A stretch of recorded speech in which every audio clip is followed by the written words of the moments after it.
tuning in to yet another episode of the Dharma Bum Show. Appreciate y'all being here. This is episode 12, and it's on Buddhist divination. And so, by way of channel news, we're going to skip that segment on today's episode because I just did a live stream yesterday to sort of talk about all the channel news and do an AMA and everything. It was our first live stream ever on this channel, and it came out okay, and I'm going to link to it in the description below. So just if you want to know what's going on with the Dharma Bum and the Dharma Dogs who are in the tent behind me, just go ahead and click that link and watch that live stream from yesterday. Alrighty, so we'll dive right into it. The topic for today is Buddhist divination. We're going to look at a couple of different methods. One of them is sort of more traditional within Vajrayana Buddhism, and one of them is quite a bit newer and more Western.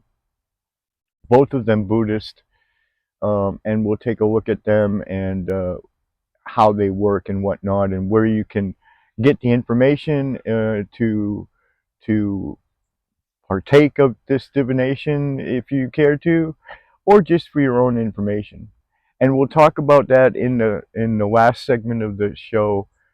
But bear this in mind throughout the show. There's always a valid question of whether you should ever do this. I mean, divination is not for everybody. You know, I was watching an episode of Wheel of Time this week. I've been binging on it because they just came out with season 3. And it's a great movie about, you know, talking about the future and how time works. And there's this one character in the movie, Matt, and Matt meets up with the seer, and the seer asks him, you know, they start, you know, traveling together and having a friendship and maybe a little bit more. And at one point, she turns to him and she goes, "You've never asked. Don't you want to know what I see when I look at you?" You know, because she could see the future just from looking at people. And Matt was like, "No, I'd rather not know the shit that's coming my way." And that kind of sums up the question of whether or not divination is even a wise idea. Um, and also, divination, I think, is many things to many people. It's not just about fortune telling, um, and also not just about knowing the future specifically or in general. Um, some people do divination as a form of psychotherapy, in order to sort of try and sort through their own little personal issues and problems inside their head. Some people use divination to make very difficult choices. I remember seeing one of the forms of divination that I'm going to show you guys today. I saw it in a movie. It's the first time I saw it. Was in a movie, and this lama, this monk, was using it, and he was basically using this form of divination just to decide if he was in the right place or not. He was traveling, and he didn't know if he was where he should be. You know, there's, you know, times when you could uh, legitimately use divination just to decide. You don't know whether it's the left road or the right road that you're supposed to take, and you just don't know, and so you're trying to make a choice. So divination can be used to sort of make difficult choices. It can be used to, um, you know, sort of see the future, fortune telling. You know, am I going to do well this year? That kind of thing. Specific parts of the future. You know, will I do X, Y, Z in the future or not? You know, um, and then it can also just be used as psychotherapy to just sort of look inside yourself and um, use the divination to sort of reflect on your own thinking and your own ideas, sort of sort through your mind, right? and your thoughts. So that being said, that divination is a lot of things, um, and it's got several different purposes that should always be kept in mind. And then also the idea of whether or not it's just even wise to do divination. I did. I played a lot with divination in my youth. Not so much now. Uh, I'm actually just bringing it to you out of curiosity and interest, because I saw it in a movie that was about it was actually a movie about the search for a reincarnate, a modern day search, and they got to follow this monk as he searched for this child. It's called Unmistaken Child, and if you want to look it up, you can watch it online. Unmistaken Child. And the monk in the movie actually uses one of these forms of divination that I'm going to show you in the next segment and demonstrate for you. He actually shows that, he actually does that as part. He becomes confused about if he's doing the right thing and if he's in the right place. And so he goes by a calm lake. He does some meditation, and then he does this form of divination that I'm going to show you in the next segment. Um, So that's kind of the beginning caveat to this episode, but also I want to give you some food for thought because it does deal with time. Divination is interesting in the sense that you use these different quantum detectors, right, to sort of detect quantum particles and detect their spins even, and their direction and so forth, right? And you're trying to peer into physical reality. But there's a whole other component to existence, and that's time. And so instead of trying to extract information out of the physical universe, the material around us, you're trying to extract information out of time. And one other idea to sort of work with and think about, if you care to, I have a very different idea than a lot of people about consciousness. And like I heard the other day on a video that a lot of us were watching this video the other day, and there was some talk about consciousness and um, whatnot in the universe. And there was this discussion about even if individual atoms are conscious, and I kind of chuckle because it's the exact opposite my idea of consciousness and in general, and how things work in particular. And that is to say that I chuckle because to me there's no way that this rock right here it's not conscious. But not only is it not conscious, but this matter here is not conscious.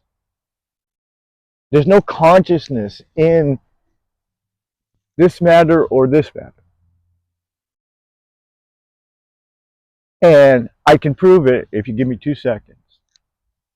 Consciousness, first of all, I'll give you the answer, I'll give you the spoiler, is time. It's woven out of strands of time.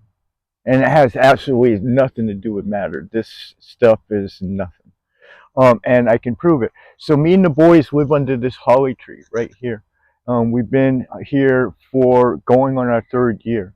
Science tells us that if we stay here 4 more years, which we might, we love it here, but if we stay here 4 more years, every atom in my baby boys' bodies and my body, every atom, will have fallen off, got pissed out, got shit out, whatever, puked out. But every atom in 3 of our bodies in 4 more years will have been shedded underneath this holly tree, and the tree will be eating our corpses. But we'll still be here. We'll still look similar. More aged, but similar, right? And we'll still be conscious. So how could then, if the atoms can just go everywhere, they can be one day be inside of me, and then the next day inside of the tree, then they can't possibly have anything to do with what you are with the atoms, with the matter. And so for me and my idea is just to have some food for thought about what time is and how time works. And we can do a whole episode on it if you want to. But because divination does deal with extracting information from time, it bears to wonder what is time and what is the relationship to consciousness. And I actually take, like I said, the exact opposite view of that it's in the matter. I think it's actually all in the time. We are recursive time. And we'll do, and maybe if you request it, we'll do a show about my thoughts on that. But that's just some ideas to talk about when you think about divination and extracting information out of time. So now we're going to do a segment now on I'm going to show you. I'm going to show you some divination and some resources and talk about it, and then we'll come back and we'll do a wrap up. Thank you for joining me.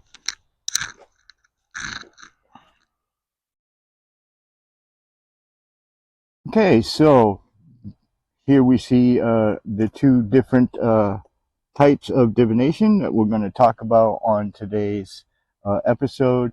One of them, again, very ancient, the Mela, and this form of divination that you do on the Mela. This is a really good one, right? Because pretty much we all have a Mela, right? So you don't need anything kind of special. And also, this is much traditional, Tibetan specifically, within Vajrayana Buddhism. So it's got some ancientness to it as far as the technique and whatnot.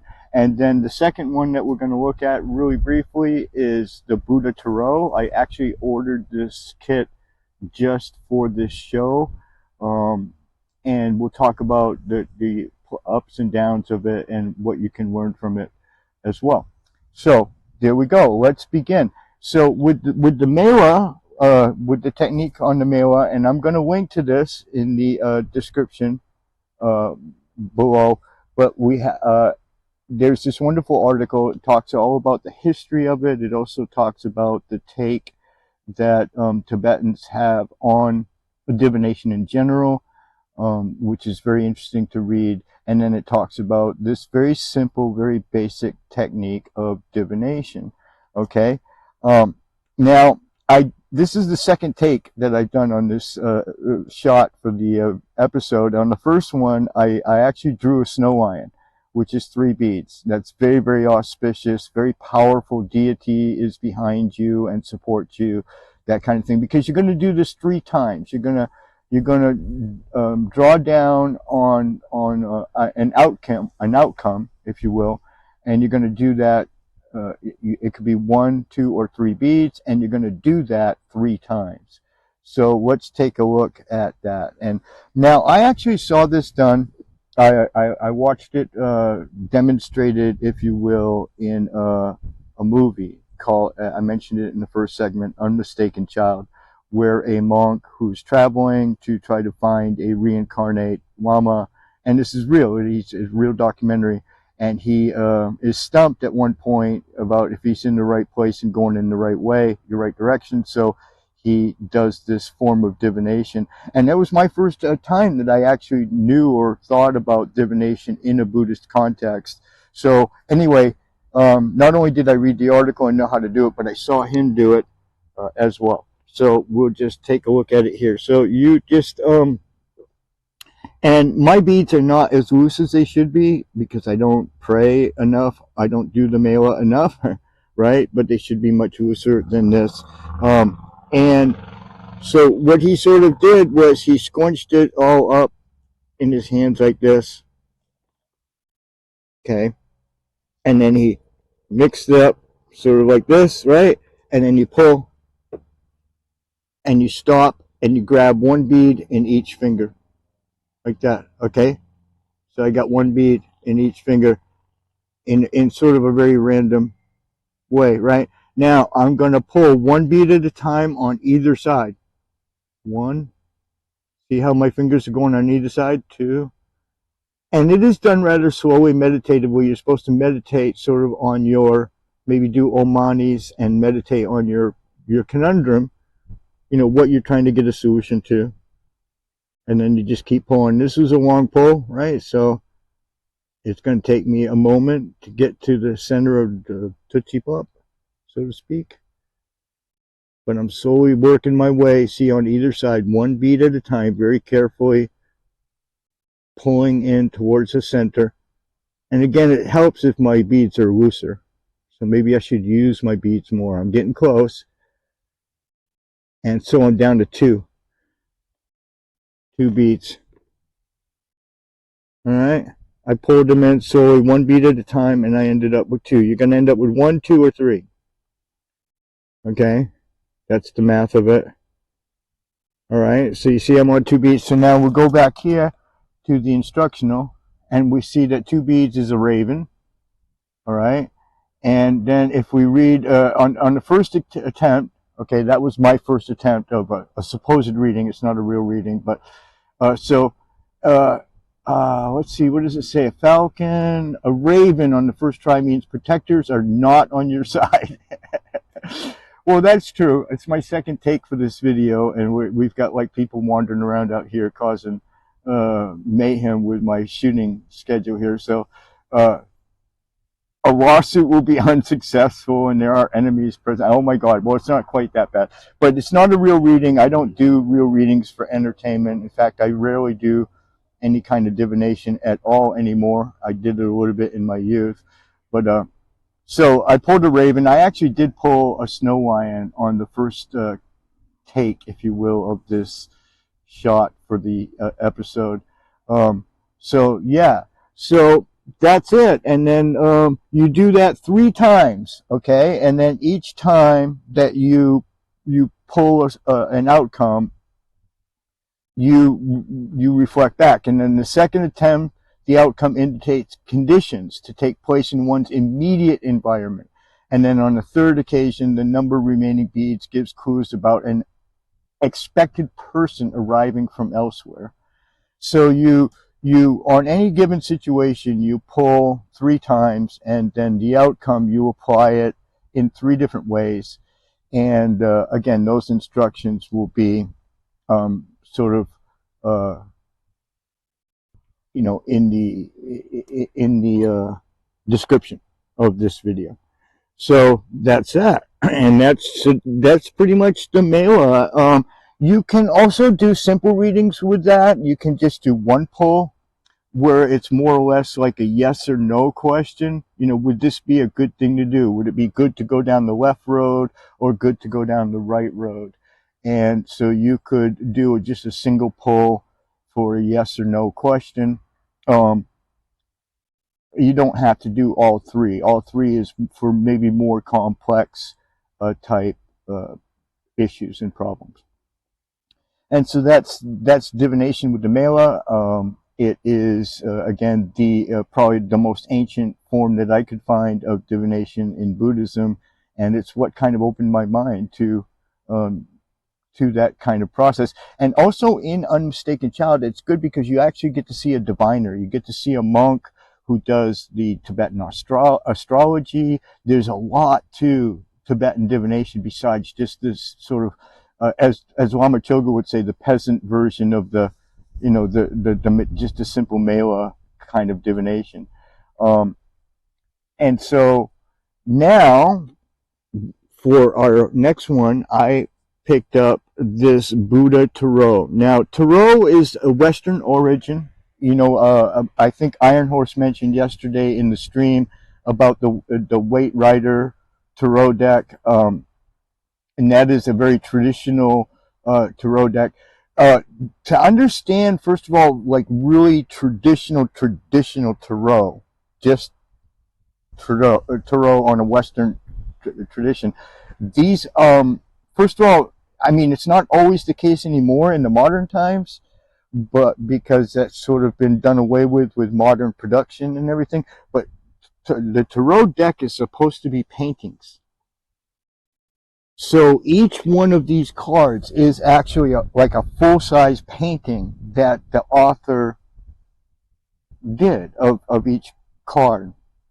And so it's very, really a lot of work, very well done, beautifully well done, and a lot of work goes into these decks. Okay, and I guess this is an unboxing. This is brand new. I bought it just for this episode. I love the packaging. Okay, so you see, it's got the little. You probably can just barely make it out. It's got embossed into it, sort of etched into it. It's got the endless knot, the Tibetan endless knot. There's a lot of nods to Tibetan Buddhism throughout the deck, all three schools really. And so yeah, and then it's got the magnetic. It opens by right. So it's very, very nice presentation. So they get 5 stars on the presentation. For this, you got the Dharma wheel in the lotus sitting there, right? And then on top here is the book. This is a very, very thick. Let's see if I can work it out of here. Very, very thick book on Buddhist tarot. Okay, and it's got everything in here. It's got readings. It's got layouts. All whole Buddhist system, but based on Western tarot principles. Very, very well done. I have to say, a lot of research. The fellow who made this deck put a lot of research into this and a lot of work. And so it's just very, very wonderfully done. Book, very informative, very educational. You will learn a lot from reading this book. So I would give 5 stars on the book. Okay. The cards themselves, I'm only going to give 3 stars for. And there's a reason for that. They're beautifully done, very artistically done. So these are the Dorje suit that I'm in now, or the Vajra suit. See, and so you can see the number of Vajras.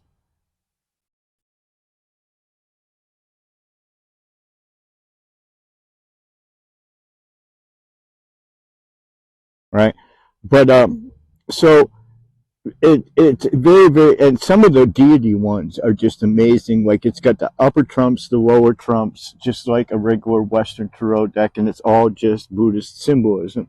Let me try some of these. Some more Vajras. Can I get a random sort of? I got Vajras everywhere. Well, maybe that's auspicious. Just the top one off. Oh, that's interesting.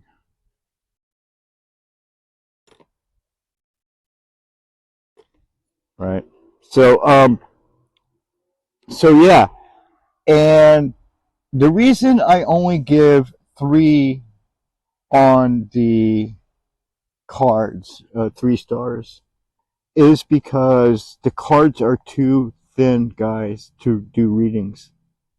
There would be no viable way to continuously shuffle these cards without them disintegrating. Unfortunately, they put them on very thin stock. I didn't get them to do readings. You could probably find a way to do it. You'd have to find a way, maybe mechanical shuffling, to very gently shuffle them. I don't know. I don't know how you would do it, but they would not hold up under like continuous use at all. They're just not gonna. So I wanted to see there was some like of even like the Buddha himself, and oh, there we go. There's a nice one. So that's Shakyamuni.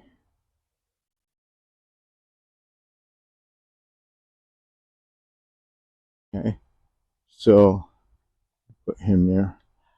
So yeah, so the reason I got them for the personal use I'm going to put them to, and this is another great use for all Buddhist tarot decks, and there's actually several out there. It is for meditation aid. I'm going to build a little card stand for my altar, and be able to slide these into it and have them be on my altar for meditation.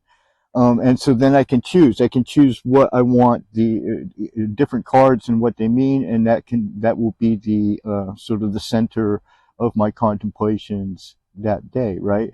And so I think they'll make for very good meditation tool, and that is in general another good use for these decks, and also can be a form of divination if you're meditating, and trying to get a solution to a problem. As I said in the first segment, tarot is often, very, very often in the West, used to help uh, diagnose and assist with psychological issues, um, and whatnot. And also, obviously, you've got your full readings, your fortune telling kind of tarot, where you get into very fine-grained detail information about what's going to happen in the future. Um, you can also, just use tarot very, very simply, just for yes or no questions as well. What will happen if I do this, and then flip a card over. So there are all sorts of uses for a deck like this. This was a nice deck. It was decently priced.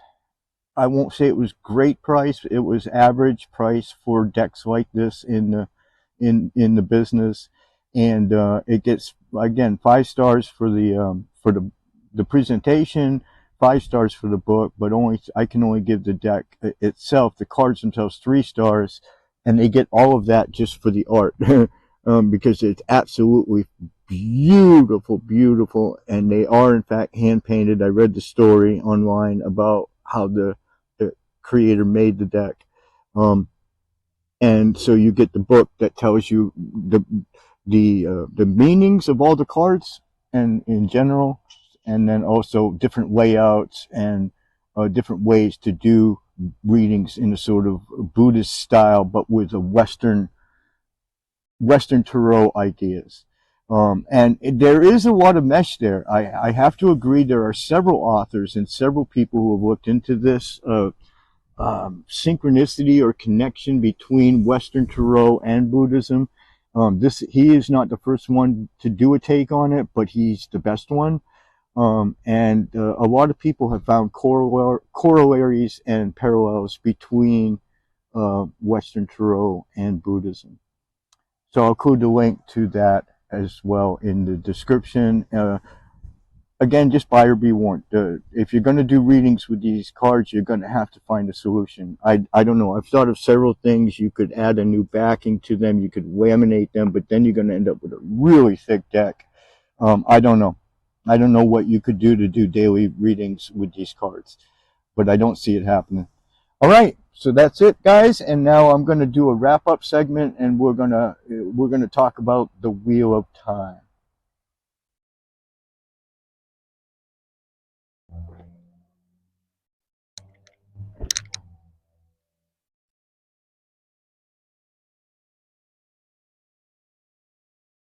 As promised, a little bit of prayer wheel on every episode. Not the whole episode, like some monks, because this is all I can do. It's taking all my concentration. But I'm offering up all these prayers and blessings for all of you out there who are watching this video today, so that your day will be auspicious. All right, there we go. We're going to start. Thank you so much for tuning in. This has been episode 12 of the Dharma Bum Show, Buddhist Divination.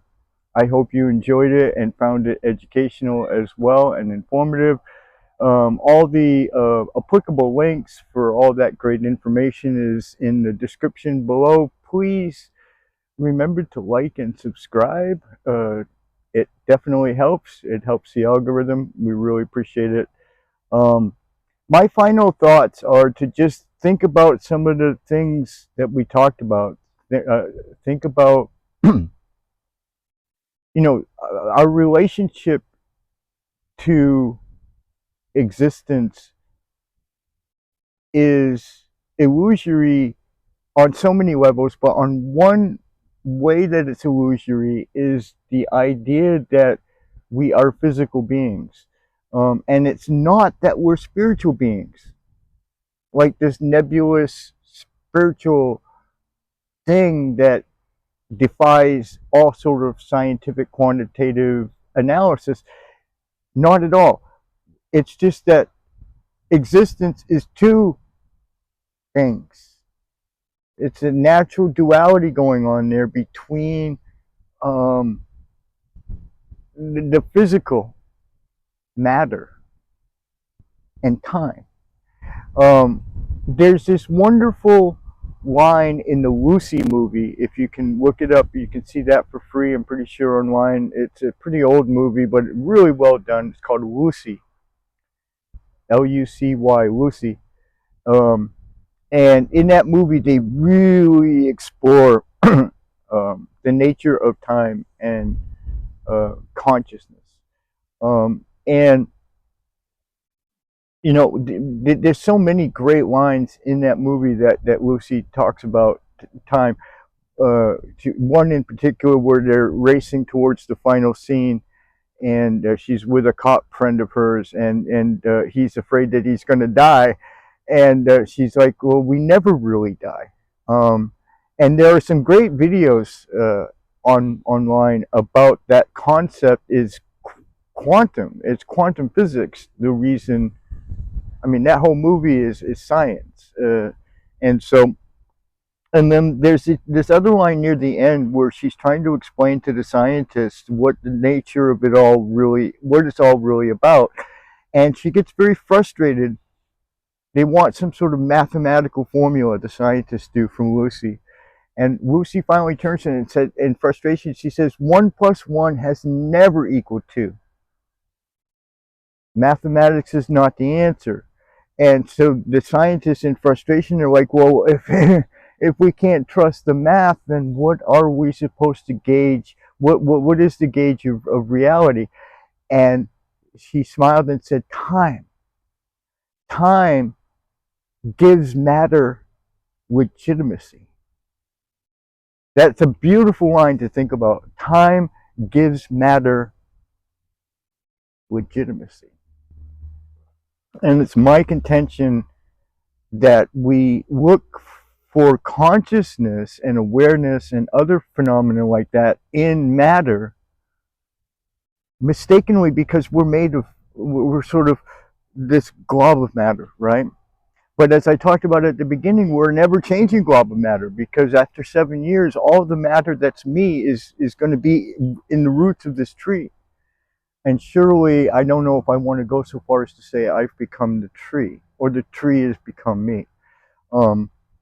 I'm still going to be me, the tree's still going to be the tree, and all the atoms are going to be gone. So it's positive to me, absolutely concretely real, that whatever it is that is me, and I'm not 100% sure, I'm not selling anything here, guys, but what I'm saying is it can't be in the atoms. It can't be in the matter. And it's my contention from years of study and meditation and study of science as well as religion, that what we fundamentally are is woven from strands of time, not strands of matter. And so it bears on the topic of today's show, divination, only because in as much that, well, again, we're trying to mine time for information, and it would be my contention that that's far easier than we might think if what you are is time, right? If you're trying to get information out of yourself, and a lot of sort of occult thinkers and philosophers, spiritual philosophers that I've read, have talked about this corollary, this idea that you could call it a higher consciousness, you can put all kind of names on it, but that the answer's already inside of you is the idea.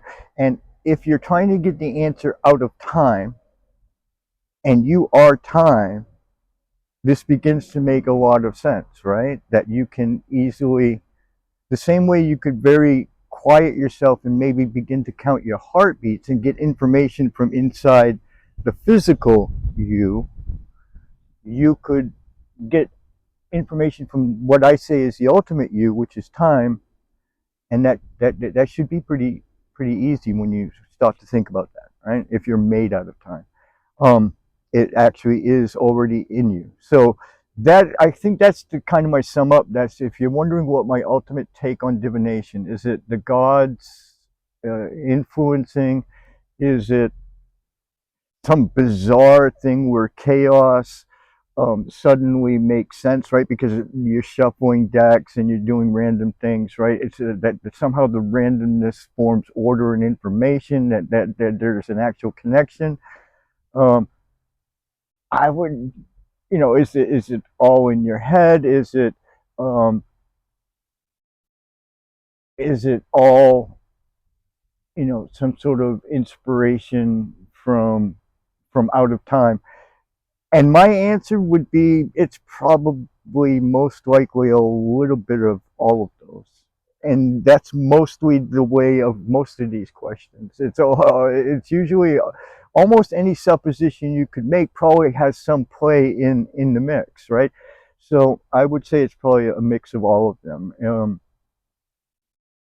But there's definitely a very solid scientific underpinning to, I believe, to all of the ideas that I've talked about of time itself, our ability to extract information out of time, and um, and then finally, I would just close, when you're dealing with divination, it's very powerful mojo. Most of the stuff I talk about on the show is, guys, use you spend time contemplating and wondering whether you should even do some of these things. And it's not that you won't or that you shouldn't.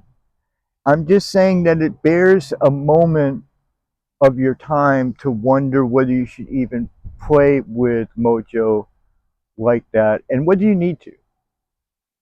Like Matt said in the Wheel of Time series, which, by the way, guys, I guess I close with a review for Netflix. Season 3 gets another 5 stars for Wheel of Time.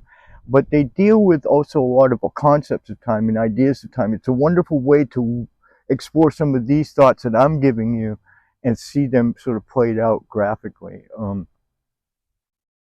So I recommend it. But there's that, still, again, that wonderful line that Matt has in the Wheel of Time, season 3, where he tells the seer, he goes, "I just don't want to know the shit that's coming my way." There's something to be said for that. There's something to be said for keeping life interesting. But and then I guess finally, just there's the concept that we heard talked about on a video that we all watched recently from another creator, Lama Choga, about predestination versus free will. I guess a lot of that plays into this too. For me, it's a no-brainer. First of all, you've got the Heisenberg uncertainty principle. So at a very, microscopic level, very tiny level, quantum level, we know that the universe doesn't even know what it's going to do next. And then the other thing, the whole billiard ball uh, sort of analogy, that if you strike the balls a certain way, they must all go a certain way, and that might work with billiard balls, but it will not work in reality, and it certainly doesn't work at a quantum level, because we have something known as quantum foam, which means that we know that throughout the universe, all throughout empty space, in between matter, particles are constantly hopping in and out of existence, blinking in and out of existence, some of them staying for quite some time, some of them just for a moment, but we know that that's happening. So the analogy just doesn't bear fruit, guys, because you'd have to throw into the analogy the idea that, yes, you strike the cue ball, but then at any given moment, at a completely random position on the table, a ball can suddenly appear out of nowhere. That's going to definitely change the mix every single time you strike that cue ball, no matter how accurately and precisely you do it. If pool balls can appear out of nowhere, so the universe unfolding that way, so that things can be uncertain and things can pop in and out of existence out of nowhere for no apparent reason whatsoever. These two principles alone tell you that scientifically that there's wide open space for free will. In other words, the universe is in no way, shape, or form predetermined. That doesn't solve the question of whether we have free will or whether we're just really smart blobs of jelly. Um, but it does solve the idea that the universe is predetermined. It's not in any way, shape, or form predetermined. Um, you could shoot the Big Bang off a million times and you would literally get a million different outcomes. On this, even on this scale, especially on this scale, on the human scale, because we're so complex. And this is math and science to my mind. And so math and science are a great way to work your way towards realization. So there's my show on divination. It went a little bit long. I hope you found it interesting and some things to think about and some fun things to play with. I especially love the mailer one. I've actually taken to doing it now and then, just on simple stuff, yes or no, and do I buy this item or do I hold off until next week? That kind of thing. And so it's fun stuff. It does work. I will tell you that. I mean, as far as like, does the whole ball of wax actually achieve anything, or is it just random nonsense? It definitely works. 100%. It works. It's just, again, the question is, do you want it to work? Do you want to do it? Thank you so much for joining us. What's given the blessing boys? The boys are in the tent sulking because they have to behave themselves when I shoot videos. Oh my God, the drama. Little Xavier is going to turn 8 in a couple of days. Actually, today or tomorrow is the celebration of when we rescued him 5 years ago in Guanajuato, Mexico. He was 3 years old when we got him, and we rescued him 2 days before his third birthday. So he's turning 8 on April 1st, our little April Fool's baby. But